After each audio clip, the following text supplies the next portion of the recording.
డ్రింకులే తాగమని డబ్బిచ్చుంటే ఇవాళ 10 నిమిషాలు మాట్లాడడానికి బహుశా నా కంఠం పనికొచ్చి ఉండేది కాదు. నేను తరించాను అంటే నా తల్లి నాకు పెట్టిన భిక్ష, అమ్మ పెట్టిన మజ్జిగ. ఇవాళ పిల్లల్ని చూడండి, చాలా మంది పిల్లలు నాకు పెరిగొద్దు, నాకు మజ్జిగొద్దు. ఎప్పుడూ ఏం కావాలి? దిక్కుమాలిన బిర్యానీలు. అమ్మలు అలాగే వండి పెడతారు. లోపల దాహం పెంచేసేటటువంటి పదార్థాలు, రజోగుణ భూయిష్టమైన పదార్థాలు, తమోగుణ భూయిష్టమైన పదార్థాలు, సత్వగుణ ప్రధానమైన ఆహారమే కొరబడిపోతుంది. నేను ఈ మధ్య కాలంలో ఓ చదువుకుంటున్న పిల్లతో ఒక మాట అన్నాను. అమ్మా, మేము బ్యాంకుకి వెడితే ఎప్పుడైనా విత్డ్రాయల్ ఫామ్ రాసుకోవాల్సి వస్తే ఆ విత్డ్రాయల్ ఫామ్ నింపుకోవడం రాని వాళ్ళు మా దగ్గరికి వచ్చి, అయ్యా ఒక 500 రూపాయలకి విత్డ్రాయల్ ఫామ్ రాసి పెట్టండి అని అడిగేవారు. అడుగుతుంటే ఇప్పటికీ ఎవరికైనా విత్డ్రాయల్ ఫామ్ రాసి పెడుతుంటాం.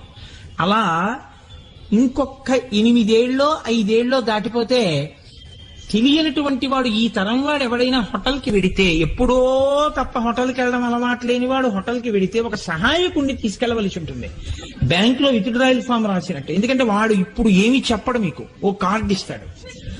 అది మీరు చదివారనుకోండి, అది ఏమిటో గోబీ మట్టర్, ఆలు పట్టర్, ఏదో లేకపోతే రోస్ట్ పన్నీర్.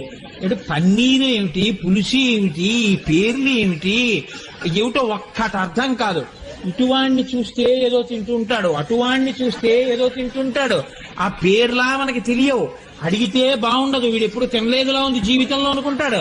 అందుకని తోడు ఎవరినన్నా పిల్లని తీసుకెళ్లి ఆ పిల్ల చెవిలో మంత్రోపదేశం చేసినట్టు, తాతగారండి తాతగారండి వెన్న రాసిన రొట్టికే ఏమంటారండి దాన్ని, నాన్ అంట. నాన్ అంటే లేనిది, నిన్ను లేకుండా చేసేయగలిగినది, కాబట్టి దాని పేరు నాన్. అటువంటిది ఏదో మనం ఆర్డర్ ఇస్తే వాడు అవేవో పట్టుకొచ్చి అక్కడ పెడితే అది ఏం తినాలి, ఎలా తినాలి, అసలు ఆ కూర ఏమిటి, ఆ పులుసు ఏమిటి, అసలు ఆ పేరు ఏమిటి, ఏ పేరు చెప్తే ఏం చేస్తాడో, తెచ్చిన తర్వాత నువ్వేం తింటావో, ఏ ప్రాయశ్చిత్తం చేసుకోవాలో ఏవీ తెలియదు. పూర్వం ఏదో ఇడ్లీ, పెసరట్టు, ఉప్మా, పూరి ఉండేవి. వాడు కూడా పాపం చాలా సున్నిత మనస్కుడే. ఏమున్నాయి అంటే ప్రతి వాడి దగ్గర గోత్రనామాలు చెప్పించుకున్నట్టు పూజలో ప్రతి వాడి దగ్గరికి వెళ్ళి సిద్ధం అని ఆయన పాపం ప్రతి టేబుల్ దగ్గరికి వచ్చి ఏదో ఇడ్లీ, వడ, పూరి, సాంబార్ ఆయన చదివేవాడు.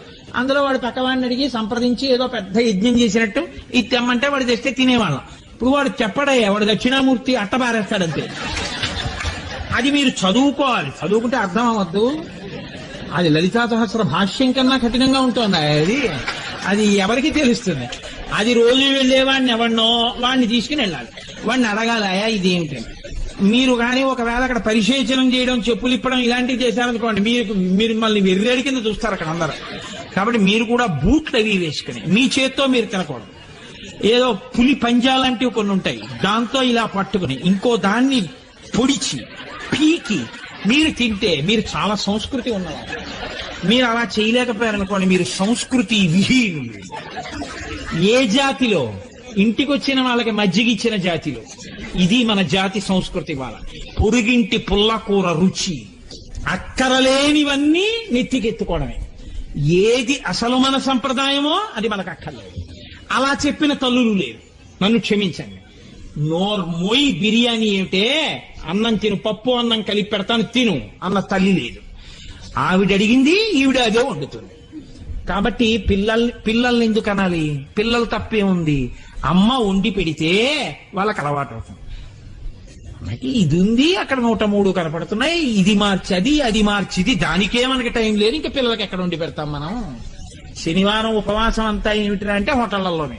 సరే ఇప్పుడు అవన్నీ ప్రారంభం నాకేం